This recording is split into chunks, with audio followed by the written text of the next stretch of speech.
34 ժամ է Հայաստանի վարչապետը ոչինչ չի գրել ամենայն հայոց կաթողիկոսի փոփոխության մասին։ Նա անգամ չի արձագանքել առաջին նախագահի գրառմանը, որում Տեր-Պետրոսյանը Փաշինյանին ազգադավ ու սրբապիղծ է անվանում։ Անուղղակի արձագանքել է վարչապետի տիկինը, կրթվել է նորաձև է շարժման գաղափարախոսության կոնտեքստում։ Դու կարող ես գիտությունների դոկտոր լինել, նույնիսկ մի քանի մեռած լեզու իմանալ, բայց այնքան չի ինքնահաստատված ոչնչություն մնալ, որ կյանքի մայրամուտին, երբ պետք է որ հասած լինեիր իմաստնության գագաթնակետին, քո ամենաուժեղ կողմը շարունակի մնալ մարդկանց ծաղրելն ու վիրավորելը։ Հետո ասում են վարչապետի տիկինը մեզ վիրավորում է։ Օй, ինչպիսի բարքեր։ Այս օրերին Մայրաթոռում պատրաստվում են Արարատյան շաբաթվան 5 եկեղեցական տոներ են առջևում, որը կեզրափակվի հունիսի 22-ին պատարագով։ Ըստ Էջմիածնի հաղորդագրության ամենայն հայոց հայրապետի հանդիսապետությամբ կկատարվի մաղթանք Մայրաթոռի անսասանության ու հավետ պայծառության համար։ Հիմա չկա վեհափառ, հիմա չկա կաթողիկոս հայ առաքելական եկեղեցու։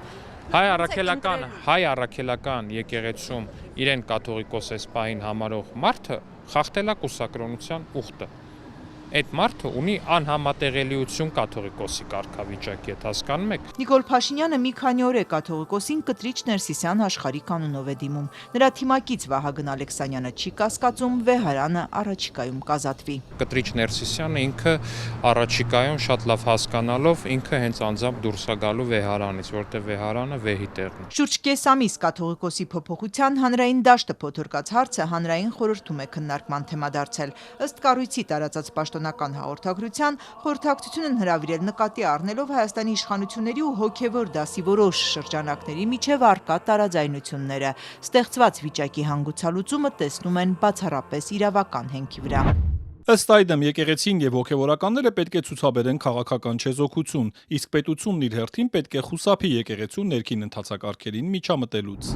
Բայց կաթողիկոսի հետ Նիկոլ Փաշինյանը ինչ գործ ունի։ Դա իր գործը չի։ Քաղաքացիների մեծ մասը կաթողիկոսի փոփոխության անսպասելի հարցը ոչ թե հավատացյալներին վերաբերող հավատքի խնդիր են համարում, ինչպես Փաշինյանն է նշում, այլ քաղաքական հարց։ Այս դրությամբ դա արդեն դառնում է քաղաքական հարց։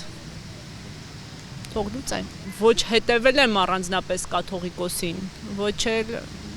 համար հավատքը մեր մեջ է։ Այս կինը անընդունելի է համարում այս օրակարգը, վստահ է, որքան էլ ասեն, թե այն կաթողիկոսին է ուղված, միևնույնն է եկեղեցին է հեղինակազրկվում։ Այն որ արդեն մեր կառավարությունը հասել է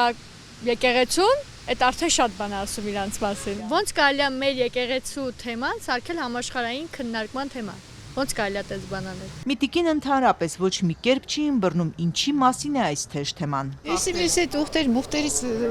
Իսկ դու մարդը կարա երեխա ունենա։ Մարդը նորմալ մարդը, կաթողիկոսը կարող է ինապլանետյանինը։ Կաթողիկոսն իր տեղում չէ, պիտի փոխվի, եկեղեցին էլ այո, չուլան է, ինչպես վարչապետն է ասել, կան նաև այսպիսի տեսակետներ։ Որովհետև էնի եկեղեցին չուլանա դարձել։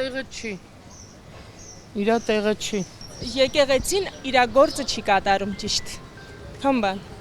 Իրա դերում չի։ Ինձ թվում է, որ պետք է, որտեվ եկեղեցին իրավունք չունի մտնի քաղաքականության մեջ։ Եկեղեցին պետք է ժողովրդի հետ համամիտ լինի ամեն ինչում, ժողովրդի հետ պետք է լինի։ Այդ ինչ միհրատապ ու առաջնային հարց է, քաղաքացիների մի խումբ էլ այս կարծիքին է։ Թող չփոխի, թող դիք ուրիշ հարցեր կա։ Կաթողիկոսը ասել իրան մեկին դոմփելա թե չի դոմփել շատ կարևոր հարց է։ Թող չփոխեն, ոչ մեկը չփոխի, բայց չուտեն մարդկանց վիճակը լավ